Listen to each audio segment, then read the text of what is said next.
Seto. Seto. Wonten dawuh Paman. Kowe wis ngerti apa durung?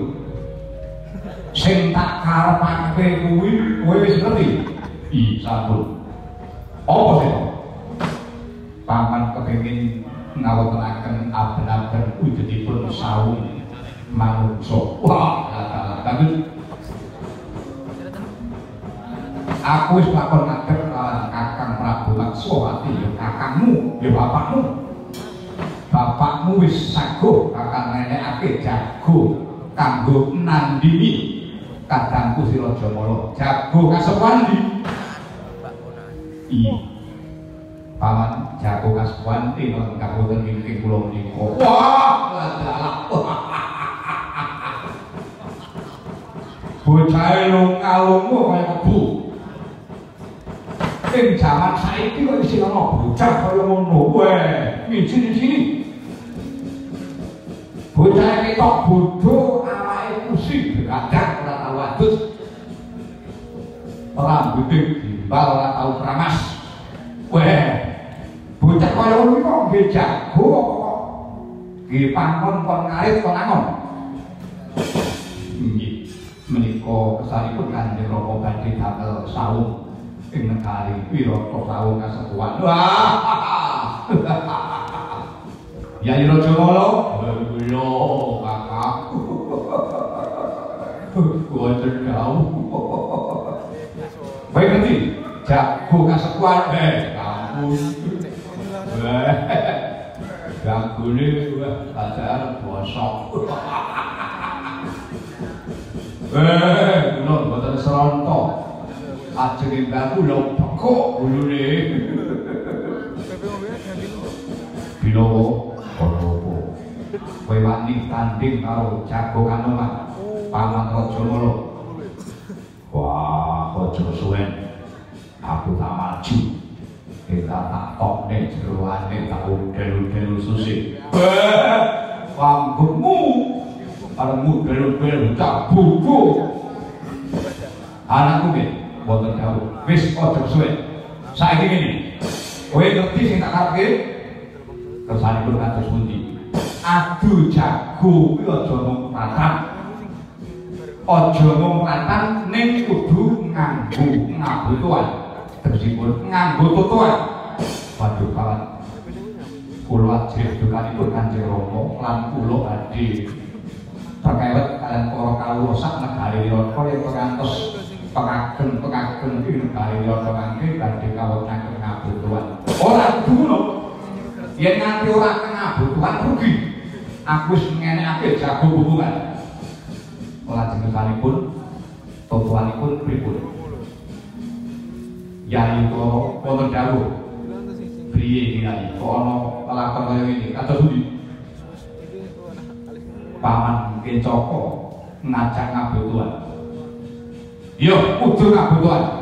Lajeng kesanipun tutuhane yen to jago Kanoman mengko menang, jago kasepuan sing kalah. Tutuhane ning sampun kata-kata. 5 yuta. Piye?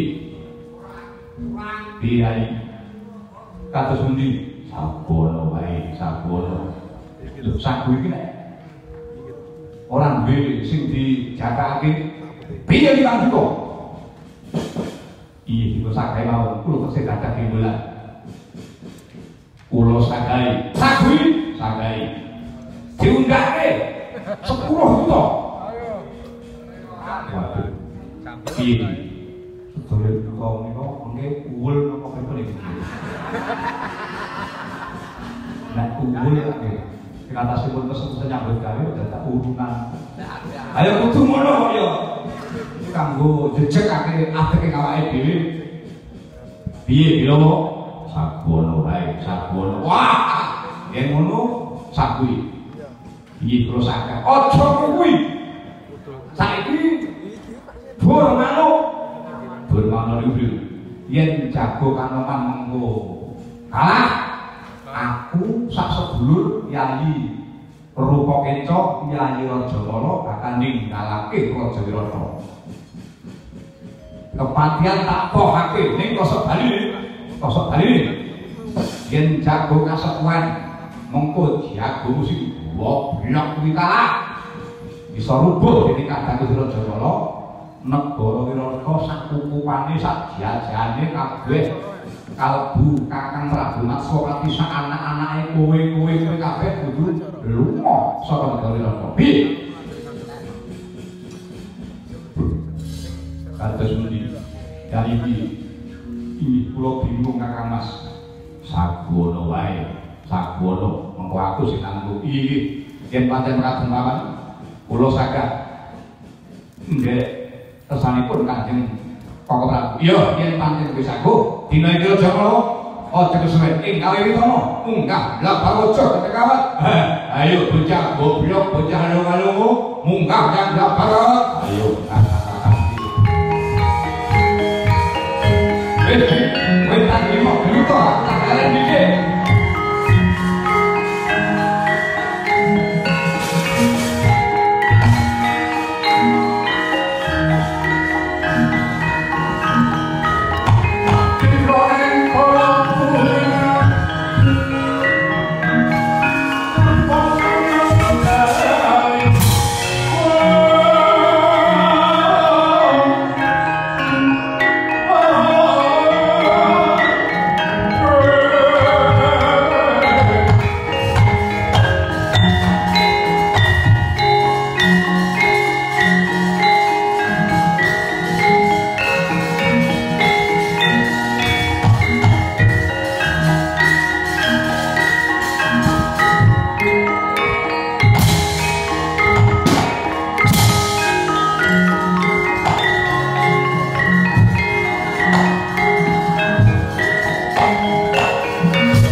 ana pan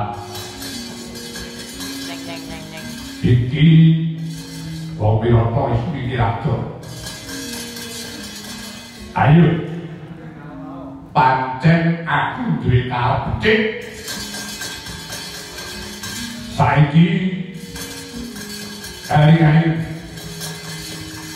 ratu pirang-pirang negara kabeh padha kalah tanding karo Jawa. Iki Senopati luwe. Ya aku ngerti. Utahe Jawa ngomong wis. Ya dasar kono to. Aku ngomong wis. Tembue saiki Raja Tega. Mula saiki ku tak petuk ya. Ngerti yo? Tak belakangi. Aku kakang Keto rupa-rupa Keto kuwi pancen kepingin ngendhik kawibawan negara Wirata. Ngerti? Lho gandeng iki totoane bur manuk kowe nemtokke minggate Ratu Wirata sak anak putune. Kalau kuwi kowe manut tak toto ya. Ayo perang karo aku. Neng perangmu ojo tok anggap perang tenanan. Perange perang ketok-ketokan. Kowe etok-etok kalah tanding karo aku. Kowe ora tak alani. Kowe ora tak polo. Ora tanding karo aku mesti mati. Mesti kalah. Ayo pikir. Kowe mesti kalah yen tanding karo Raja. Mula becik kowe ngalao dadi awakmu penak, awakmu ora lara. Nah, mengko yen wis Wirata kuwi bedak.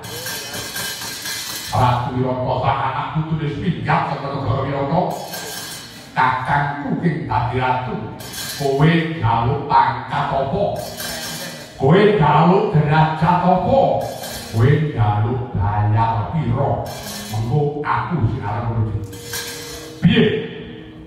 Wah, apik penemu. Kok apik? Piye kok? Perkara loe. Penemu apik. Mula tinimbang kowe mengko tak larani, tak polo gantang lalu mati. Manut karo aku. Ya. Raja Bala. Piye? Aja to kepiyak-piyak. Supaya aku becah desa. Gampang terima karo tembung manis.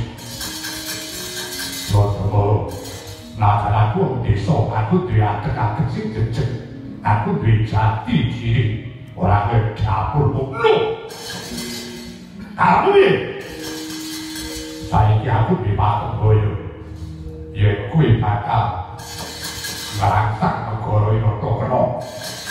Marga aku urip ana Wirata, lair ana bumi Wirata, mangan putu buruk aku di bumi Wirata, ngombe yo banyu Wirata.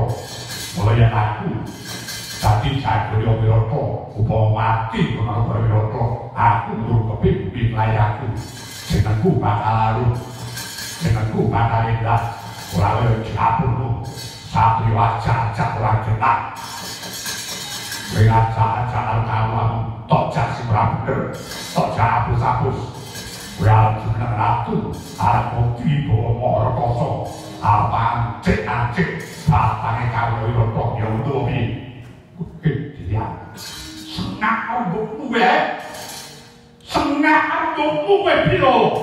Yen ono cahya kowe bener-bener saku dadi jagone Wirata. Apa-apa. Kowe yang kurang sekti meguru, yang pancen kurang gaman medati yo. Ayo, yang pancen kurang sekti mondro kuno, ayo nono iki Raja Mala, iki Senopati Wirata.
Ayo, maju, belok.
Wah, piye Bilawa?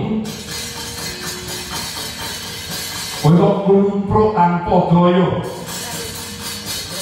Nang arep tembungmu kaya enak-enak kok dipangan. Kon wani pokokan dur manuk. Saiki nglumpruk tanpa daya piye Bilawa? Wah. Aku sampluk gadane. Raja Mala seketek manonku. Wah, iya. Bener. Paman Raja Mala kuwi duwe gada. Jenenge Kyai Sinobaro. Ampun kadilo-dilo. Wah, ya patut nek wis pepanon. Kowe apa kaman? Apa tak jeleke kaman Wirata sing ampuh. Aku duwe kaman dhewe. Tak jawabane. Tak sendekake. Ana ing alun-alun negara Wirata. Kawan beliau terus.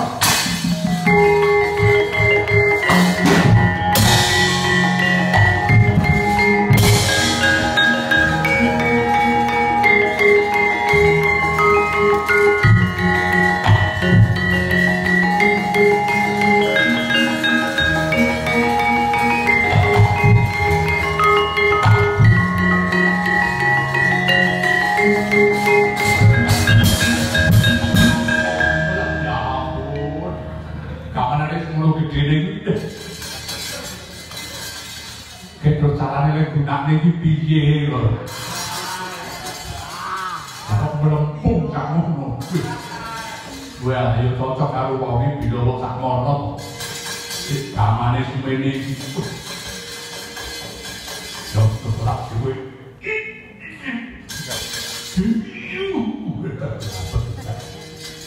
Mangka kowe utara lon jauh asline. Iki angkat gawan iki. Di angkatan kamane Bilawa iki. Kuwi ngandi dengan budaya kayak gitu. Kelar ora? Jam ora kelar. Kiam mawon. Udah angkatan. Matane. Karena kene kok biayaan seperti iki piye? Sing udah nomor. Bilang sampai berdima menikah iya parah kalangan anak-anak tak cilik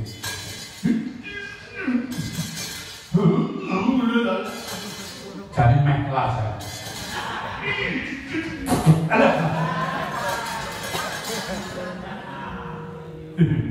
cengesan orang jahat kok biye aduh metu ya pakai. Wah, piye? Bilawa, iki angkatan dhewe kamu.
Yang kok itu, Ibu Tamas.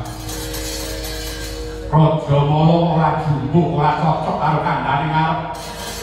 Pripun? Suarane gemprong-gemprong kaya singa barong. Jebul tanding karo bocah desa wae.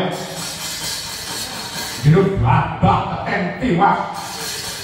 Ning Raja Mala nate kandha karo aku.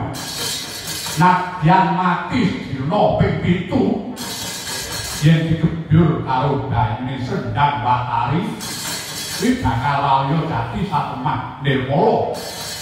Marga Sendang Batari iki dumadi saka ibune Raja Mala. Kuwi gawane Sang Resi Palasara.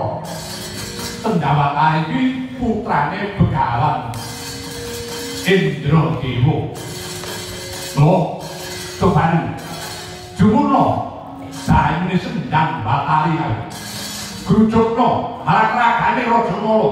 Monggo bisa laya dadi satemah Nirmala. Nggih, ditaken dawuh.